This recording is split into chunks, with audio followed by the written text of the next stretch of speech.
Vladimir Putin entregou todo o controle à agência de polícia secreta, o FSB, para sobreviver. Então, uma guerra civil estourou na Rússia, e agora o FSB está assumindo o controle da Rússia.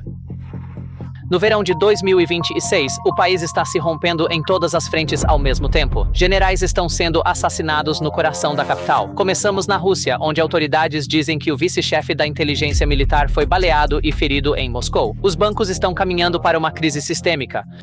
Refinarias e os gigantescos armazéns da Wildberries estão em chamas. Milhões de pessoas estão procurando maneiras de fugir de uma temida nova mobilização e parte de uma população silenciosa por 4 anos está lentamente levantando sua voz contra Putin. Enquanto todos na Rússia aguardam uma revolta popular nas ruas, o verdadeiro conflito já começou e não está nas praças, mas sim em uma guerra muito mais insidiosa. Uma guerra travada por meio de prisões, expurgos e apreensões, e suas linhas de frente estão no próprio ápice do poder.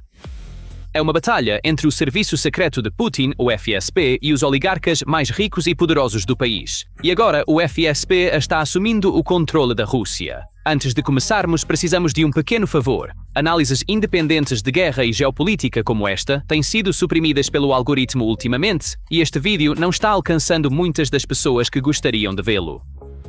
Inscrever-se, curtir o vídeo e deixar até mesmo uma única palavra nos comentários nos ajuda a superar essa supressão diretamente. Agora, para entender o que levou o Kremlin a este ponto e para onde isso está levando o regime de Putin, precisamos olhar diretamente para o cerne da questão, esse serviço de inteligência.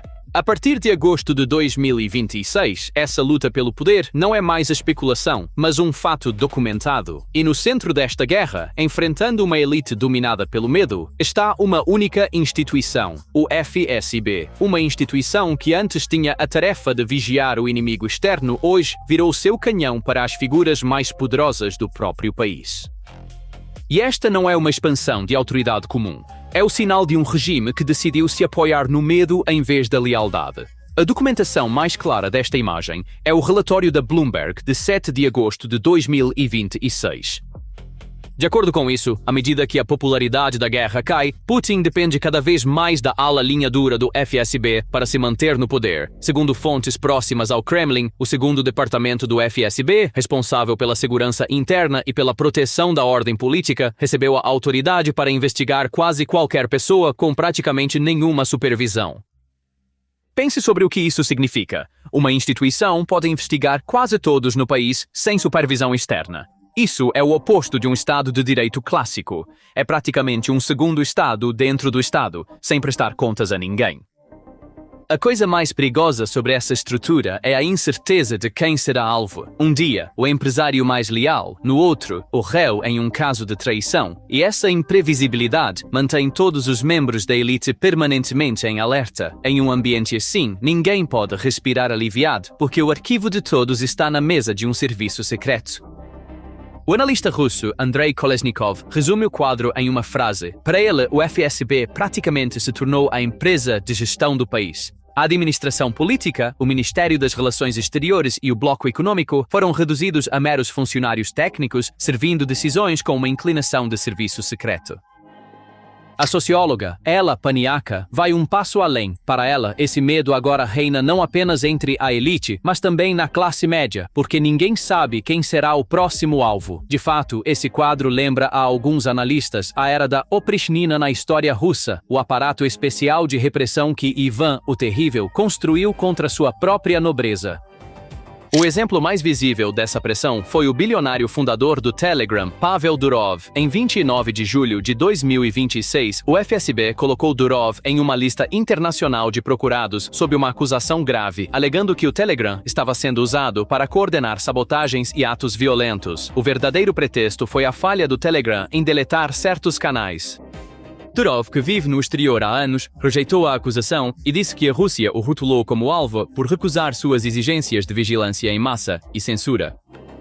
Que até mesmo alguém assim, um dos bilionários mais reconhecidos da Rússia, pode ser rotulado como inimigo do Estado da noite para o dia, é a prova mais clara de que o FSB agora não reconhece imunidade. Um sistema que pode transformar até um bilionário em alvo da noite para o dia está realmente enviando uma mensagem.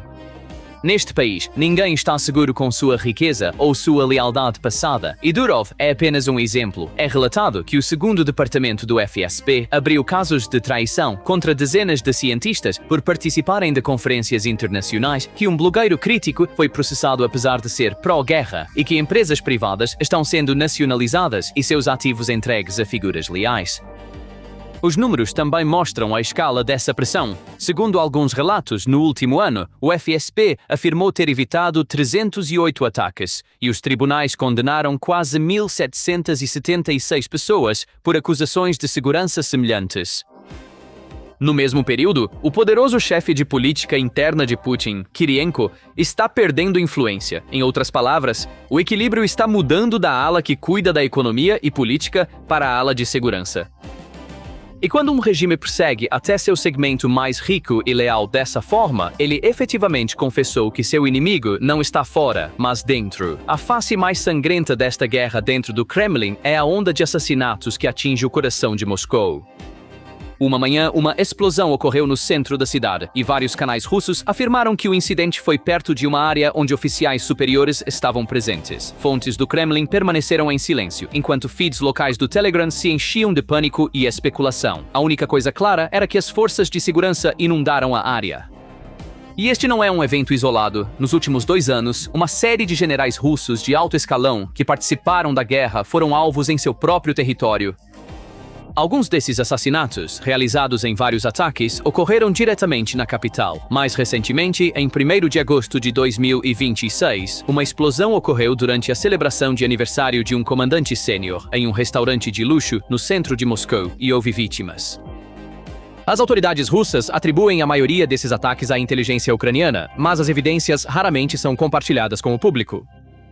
No entanto, o que mais importa para nós é menos quem foram os alvos dos assassinatos do que o que eles criaram dentro do Kremlin. Porque se até figuras seniores, que deveriam ser as mais fáceis de proteger, podem ser alvos na capital, isso gera uma profunda desconfiança e uma onda de culpa dentro do aparato de segurança. O verdadeiro efeito desses assassinatos dentro do Kremlin é muito mais profundo do que o que aparece por fora. De acordo com uma avaliação baseada em inteligência europeia, após esses ataques em Moscou, começou um ajuste de contas acentuado entre as estruturas de segurança. O chefe do Estado-Maior, o diretor do FSB e o comandante da Rosgvardia culparam-se mutuamente por não protegerem o comando dos ataques. De acordo com a mesma avaliação, o FSB redirecionou a maior parte de sua capacidade de escuta e vigilância de casos criminais para monitorar os próprios membros do governo. Assim, o serviço secreto está vigiando sua própria administração tanto quanto o inimigo. E quando um serviço de inteligência dedica seus recursos a vigiar seu próprio governo, é preciso ver que a confiança ali já desmoronou. Isso não é rivalidade entre agências, é exatamente o que uma guerra civil é, no topo de um regime, todos perdendo a confiança em todos. O exemplo mais concreto dessa guerra de clãs é o que aconteceu com o ex-ministro da Defesa Sergei Shoigu. De origem turca, Shoigu foi por anos uma das figuras mais poderosas e próximas de Putin, mas em maio de 2024, ele foi removido do Ministério da Defesa e transferido para o Conselho de Segurança. As autoridades russas anunciaram em novembro de 2025 que haviam frustrado um plano de assassinato contra Shoigu em Moscou. Segundo a alegação, um dispositivo havia sido escondido perto dos túmulos de seus parentes em um cemitério. A narrativa oficial também atribuiu este complô à Ucrânia, mas observadores independentes destacaram que uma das figuras antes intocáveis se tornar um alvo assim não pode ser separado da luta pelo poder dentro do Kremlin, porque no mesmo período, a prisão do ex-vice de Shoigu foi interpretada como a quebra de um acordo de imunidade não escrito entre as elites. E em um sistema onde até mesmo um dos ministros outrora mais poderosos pode ser deixado na sombra de uma investigação e de um plano de assassinato, todos abaixo começam a fazer a mesma pergunta: serei eu o próximo? Essa pergunta é o verdadeiro medo que circula hoje nos escritórios mais caros e nas mansões mais bem guardadas de Moscou. E quando uma elite começa a pensar em seu próprio futuro em vez de proteger seu líder, até as paredes mais sólidas de um regime começam a se soltar por dentro. Nas palavras de um jornalista russo independente, a Rússia entrou agora em uma fase onde clãs de poder lutam entre si pela mesa de um ditador enfraquecido. Essa comparação é importante porque, em uma ditadura, o perigo real geralmente não vem de fora, mas da incerteza da sucessão. Quando o líder é forte e claro, os clãs permanecem alinhados. Mas quando o líder enfraquece ou seu futuro se torna incerto, todos começam a se posicionar para a próxima era. E essa guerra de posicionamento muitas vezes desgasta um regime muito mais rápido do que qualquer inimigo externo. Agora, vamos empilhar todas essas peças umas sobre as outras. Um serviço secreto caçando sua própria elite, bancos em colapso e armazéns incendiados, assassinatos atingindo o coração da capital, chefes de segurança culpando uns aos outros, vozes de objeção surgindo das ruas e dissidência aberta vindo de dentro do regime. Tudo isso aponta em uma única direção. O verdadeiro desmoronamento da Rússia começa não com um golpe de fora, mas de dentro. A verdadeira ironia aqui é esta. Por 4 anos, Putin construiu uma narrativa de unidade contra um inimigo externo. No entanto, hoje, a maior ameaça não é nem o exército ucraniano, nem os manifestantes nas ruas. A ameaça é o colapso do próprio equilíbrio interno do regime. Quando um líder precisa usar seu serviço secreto contra sua própria elite para se manter no poder, isso significa que ele agora teme tanto seus amigos quanto seus inimigos. E a história mostra que os impérios geralmente colapsam não em guerras externas, mas precisamente nesse tipo de luta interna pelo poder, com suas próprias elites se devorando. O fim da União Soviética é o exemplo mais próximo. Ela desmoronou não por uma invasão externa, mas porque sua própria elite perdeu a fé no sistema, desmoronando internamente. Claro, isso não deve ser exagerado. Putin ainda está no poder, o aparato de segurança ainda é forte e essa imagem não significa um colapso amanhã. O FSB se tornando tão forte não é uma fraqueza que derrubará o regime a curto prazo. Pelo contrário, é o resultado de um esforço para agarrar o poder firmemente. Mas há outro lado da moeda. Uma liderança reprime isso severamente apenas porque tem medo e um equilíbrio mantido pelo medo é o mais frágil, mesmo quando parece forte. O que derruba um edifício geralmente não é um golpe de fora, mas a rachadura invisível na fundação. E a rachadura que cresce na Rússia hoje está precisamente no terreno da lealdade que sustenta o poder. À medida que a economia colapsa, o dinheiro escasseia e o serviço secreto caça sua própria elite, esse terreno erode um pouco mais a cada mês. É por isso que a verdadeira frente a observar na Rússia não é a linha de frente no mapa. A verdadeira frente é a linha invisível que vai dos bancos de Moscou aos seus cemitérios, dos corredores do Kremlin às urnas. E o que está acontecendo ao longo dessa linha hoje revela não a força do regime, mas seu medo de perder essa força, porque um poder que caça sua própria elite não declarou sua vitória, mas sua insegurança mais profunda. E nenhum medo permanece na mesma intensidade para sempre. No dia em que o colapso econômico, o esgotamento militar ou um vácuo de liderança perfurar esse medo, todas as contas que estão sendo acumuladas silenciosamente hoje virão à tona de uma só vez. Quando todas essas contas ocultas finalmente vêm à tona, devemos examinar mais de perto as bases econômicas dessa divisão e como os oligarcas estão sendo encurralados pelas ações do FSB. Agora, vamos mergulhar nos bastidores da guerra interna do Kremlin. Em 2000, um oligarca chamado Boris Berezovsky colocou Vladimir Putin no trono do Kremlin. Em troca, a única coisa que ele queria era imunidade para permanecer rico. Putin aceitou esse acordo. A historiadora americana e especialista no Kremlin, Amy Knight, conta essa história em toda a sua crueza em The Kremlin's News. Putin's painful struggle with the oligarch who made him Russia's ruler. Anos atrás, Knight emitiu este aviso. Os oligarcas que trouxeram Putin ao poder um dia se tornariam seus maiores inimigos. Esse dia chegou. De acordo com um relatório do think tank ocidental Carnegie Center, o mecanismo de compromisso que Putin estabeleceu com os oligarcas agora colapsou completamente.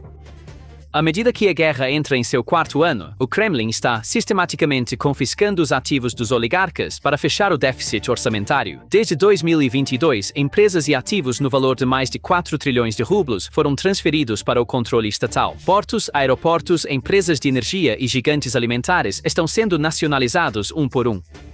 O maior aeroporto privado de Moscou, Domodedovo, foi apreendido. O maior produtor de massas da Rússia, Makfa, foi nacionalizado.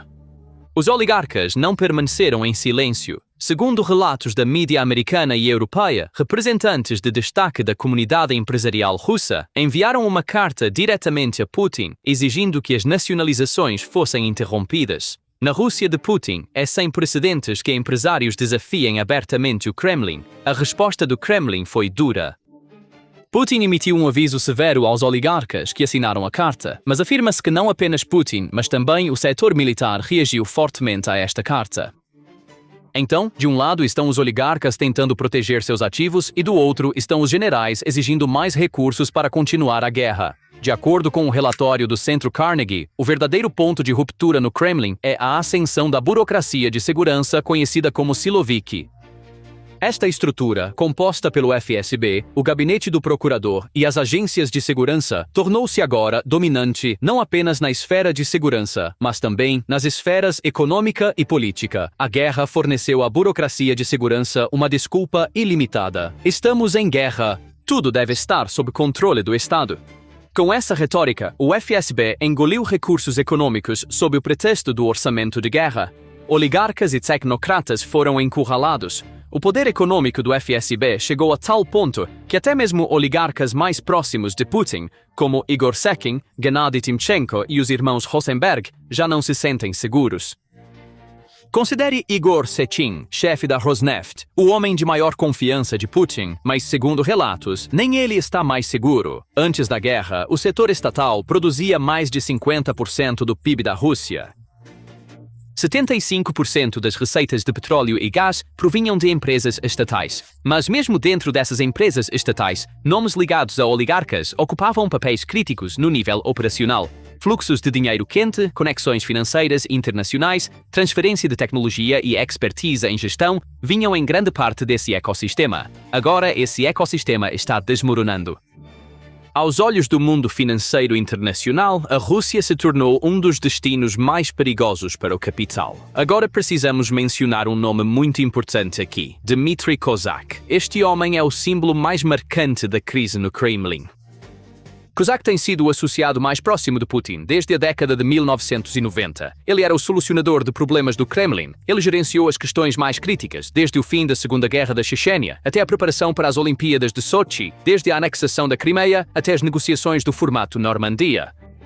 Em 2022, quando Putin anunciou seus planos de invasão, ele foi o único no Conselho de Segurança a alertar contra esse passo. Ele disse que a guerra traria desastre, que a Ucrânia resistiria ferozmente e que as sanções ocidentais paralisariam a economia, e ele estava certo.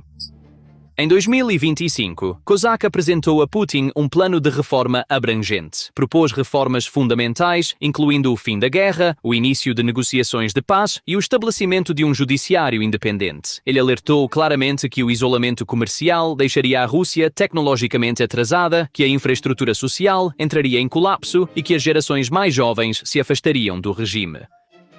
A resposta de Putin foi rejeitar as reformas. Ele ofereceu a Kozak um cargo de representante regional federado com quase nenhuma autoridade. Kozak recusou esta oferta e renunciou em setembro de 2025. Um homem que esteve ao lado de Putin por 25 anos rompeu completamente com o regime, e Kozak não está sozinho. O presidente do Conselho de Segurança, Nikolai Patrushev, também expressou reservas sobre a decisão da guerra de 2022. O posto de Patrushev foi rebaixado, mas ele permanece no Conselho. Então, até mesmo os principais nomes no Kremlin acham que esta guerra é um erro, mas estão pagando o preço por dizer isso abertamente. Ainda mais impressionante é a publicação do programa de reformas de Kozak em um meio de comunicação russo logo após sua renúncia. Um especialista político russo descreveu este documento como verdadeiramente impressionante em termos de sua coragem no contexto do discurso político atual e como um programa que prevê uma transformação profunda das principais instituições do Estado. Mesmo Oleg Deripaska, um oligarca leal a Putin, criticou o fracasso do governo em criar um ambiente de investimento saudável em termos incomumente duros. Ele transmitiu uma mensagem de que o próximo ano não pode ser enfrentado contando com a inércia e pediu à liderança do país que estabeleça um mercado de capitais e financeiro confiável. O fato de até mesmo um dos associados mais próximos de Putin estar se rebelando abertamente revela a profundidade da crise.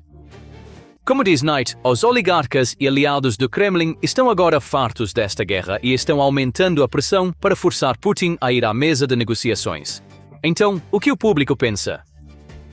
Pesquisas realizadas por organizações de pesquisa independentes mostram claramente a situação. Em dezembro de 2024, 37% do público apoiava a continuação da guerra, enquanto 54% queriam paz. Um ano depois, em dezembro de 2025, o apoio à guerra havia caído para 25%, enquanto a demanda por paz havia aumentado para 67%. 2 em cada 3 pessoas querem que esta guerra termine. Então, Putin pode suprimir este descontentamento a curto prazo? Sim, ele pode. O aparato de repressão da Rússia ainda é forte. Tem capacidade de segurança suficiente para silenciar a dissidência, controlar a mídia e suprimir protestos de rua. Mas há uma diferença crítica aqui. Putin pode suprimir o descontentamento dos russos comuns, mas ele não pode continuar esta guerra sem o apoio de seu próprio círculo no Kremlin, e é precisamente aí que a crise dos oligarcas muda toda a equação. Então, os oligarcas podem realmente forçar Putin a negociar? Para responder a esta pergunta, precisamos olhar para a história russa. Em 1996, Boris Yeltsin estava prestes a perder a eleição presidencial. A chegada ao poder do Partido Comunista significaria que os oligarcas perderiam todos os seus bens.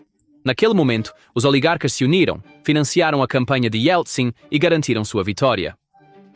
Durante a crise financeira de 1998, os oligarcas novamente provocaram uma mudança de governo por meio de ação política coletiva e, finalmente, em 2000, eles levaram Putin ao poder.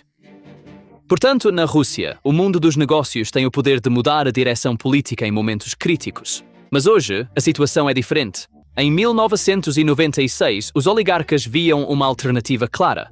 Hoje, não há uma alternativa clara a Putin. No entanto, economistas alertam que quando a economia entrar em uma crise séria, será tarde demais. Se jogadores independentes com bilhões de dólares em ativos ainda existirem até lá e puderem chegar aos Emirados e fechar um acordo lá, será muito perigoso para este regime. É precisamente por isso que o Kremlin está confiscando ativos, começando pelos mais fracos. O objetivo é evitar uma repetição do cenário de 1996. Mas o paradoxo é este. Enquanto o Kremlin tenta suprimir os oligarcas com esta onda de nacionalização, também está erodindo sua própria base econômica. A nacionalização pode trazer ativos sob controle estatal, mas não pode manter a eficiência. A maioria das empresas nacionalizadas se tornou menos lucrativa sob a nova gestão.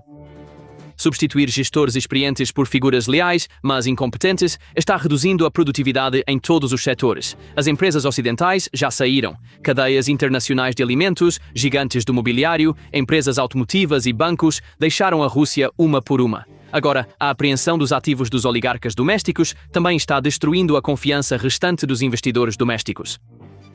Conforme indicam os relatórios dos think tanks, a nacionalização pode tornar os ativos econômicos mais gerenciáveis para o Kremlin, mas isso vem à custa da eficiência. Uma política voltada para o controle a curto prazo pode se transformar em um passivo a longo prazo. Se os oligarcas retirarem seu apoio completamente, as consequências serão devastadoras.